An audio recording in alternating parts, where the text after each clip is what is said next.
Ya, Anda masih bersama kami di Apa Kabar Indonesia Siang. Pemirsa, kami akan ajak Anda kembali berbincang dengan Mbah Imam yang juga menjadi salah satu pendiri dari Pondok Pesantren Al Zaitun. Mbah Imam, ini kan berlangsungnya atau berjalannya Al Zaitun ada kontroversinya. Tapi nanti dulu Mbah Imam diceritakannya. Kita akan coba cek dulu di lapangan kondisinya di Indramayu, Jawa Barat. Ada rekan kami di sana yang akan mengabarkannya untuk Anda pemirsa. Bagaimana kondisi terkini Alpi di sekitar Ponpes Al Zaitun, masih adakah kemudian aktivitas yang terlihat di sana? Ya baik, Ken Ane, dikabarkan memang pagi ini pihak dari MUI Jabar maupun pusat mendatangi Pondok Pesantren Mahad Al Zaitun. Namun kami tunggu hingga dari pagi hingga siang ini belum ada kedatangan para rombongan MUI. Nampak terlihat saat ini memang kondisi Pondok Pesantren Mahad Al Zaitun ini terlihat normal seperti biasa. Hilir mudik para karyawan memasuki Pondok Pesantren ini terus berjalan. Namun di sini memang sedikit terlihat berbeda karena Pondok Pesantren ini semenjak di demo oleh ratusan warga, terlihat pagar berduri ini masih dipasang dan juga mendapatkan pengamanan lebih ekstra dari security Pondok Pesantren Mahad Al Zaitun. Ya, Kenane. Oke. Opi, pukul berapa rencananya pihak MUI diinformasikan akan datang ke lokasi? Baik, dikabarkan hari ini, tepatnya jam 7 pagi, pihak dari MUI baik dari pusat, Jabar maupun Indramayu mendatangi Pondok Pesantren Mahad Al Zaitun. Namun hingga saat ini kami bersama awak media lainnya masih menunggu kedatangan para rombongan ini yang hingga saat ini belum kunjung datang.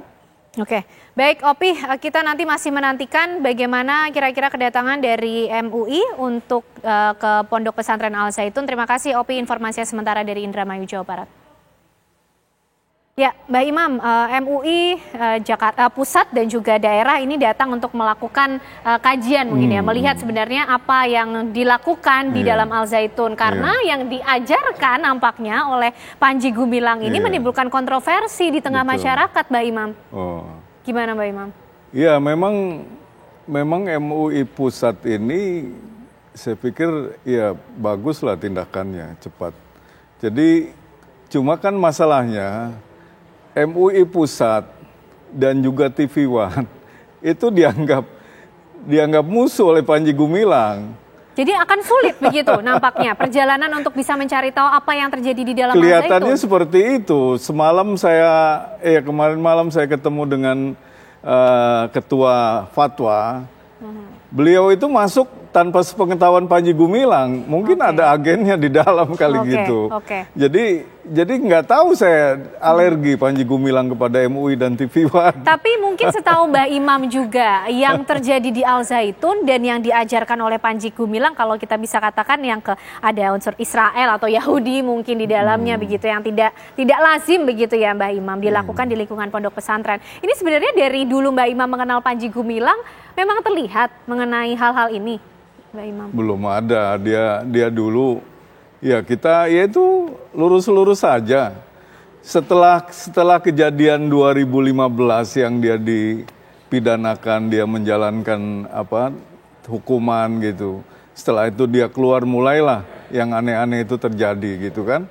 Dan tentang hubungan dengan Israel, saya sudah sampaikan semalam di catatan demokrasi itu bahwa dia ingin mencari simpati dari negara Israel. Dia kepengen menjalin hubungan. Bahkan dia sudah komunikasi dengan salah seorang entah direktur atau apa istilahnya, sudah komunikasi sekolah di sana itu. Dia ingin berkunjung ke Tel Aviv gitu. Mungkin dari sekolah itu nanti dipublish atau diperkenalkan kepada orang pemerintahan atau bagaimana, itu mungkin terjadi apa. Karena dia ini kan punya adik yang namanya MYR Agung Sidayu. Itu Interpol, agen di BIN bagian Interpol. Jadi memang orangnya pinter, cerdas, tapi ya itu sering nakal-nakal begitulah. Nakal-nakal ini tujuannya maksudnya seperti apa Mbak Imam? Ya contohnya uang dulu pakai uang 1,9 miliar apa kalau nggak salah. Itu nggak dikembalikan lagi ke kita. Ke pesantren, uang pesantren dipakai. Nah, sekarang dia kaya raya itu, mobilnya aja Jaguar. Rumahnya aja apa namanya ada di mana itu?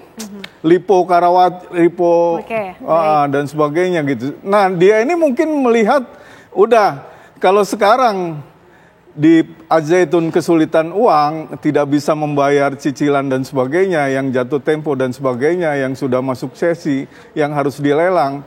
Udah Mas, mungkin gitu cerita ke kakaknya, kita minta aja ke Israel gitu, mungkin kayak gitu. Jadi tujuannya untuk pencarian cari dana duit aja, gitu. Cari duit, tujuan duit aja. Orang kalau udah kayak gitu tuh materi aja yang dipikirin gitu. Sehingga kemudian melakukan caranya dengan mengajarkan ajaran-ajaran yang seperti itu. Iya, jadi supaya dapat simpati, nyanyi-nyanyi Israel, salam Israel begitu. Padahal negara kita kan, rakyat kita itu sedang apa namanya kurang nyaman dengan Israel gitu kan, gitu Mbak. Jadi Mbak Ima menilai apa yang dilakukan Panji Gumilang ini tidak lebih dari sekedar untuk mencari uang, menarik simpati investor lain. Betul, begitu ya Mbak investor Ima, lain gitu.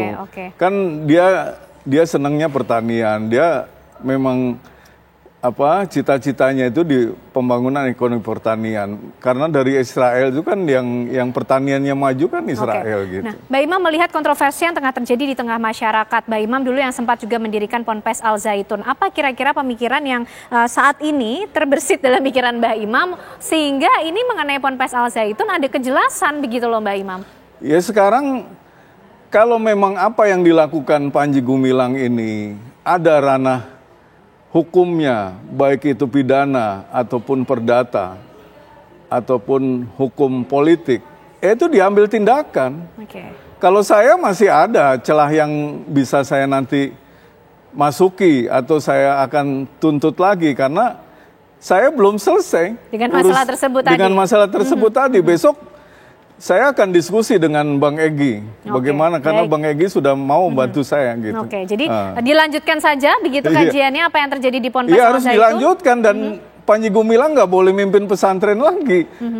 Nanti bahaya karena orang kalau sudah seumur segitu kelakuannya begitu nggak akan sembuh. Dan yang dididiknya ini juga banyak yang begitu ya. Jadi korban nantinya gitu. Baik, terima kasih Mbak Imam atas siang hari ini, atas bincang-bincangnya, atas ceritanya juga, riwayat dan sejarah dari berdirinya Ponpes Al-Zaitun. Kita tunggu dan nantikan bersama nanti kira-kira bagaimana para pihak kemudian mengambil langkah dalam kasus ini. Pemirsa, apa kabar Indonesia Siang masih akan kembali hadir untuk Anda dengan perbincangan lainnya sesaat lagi. Baik.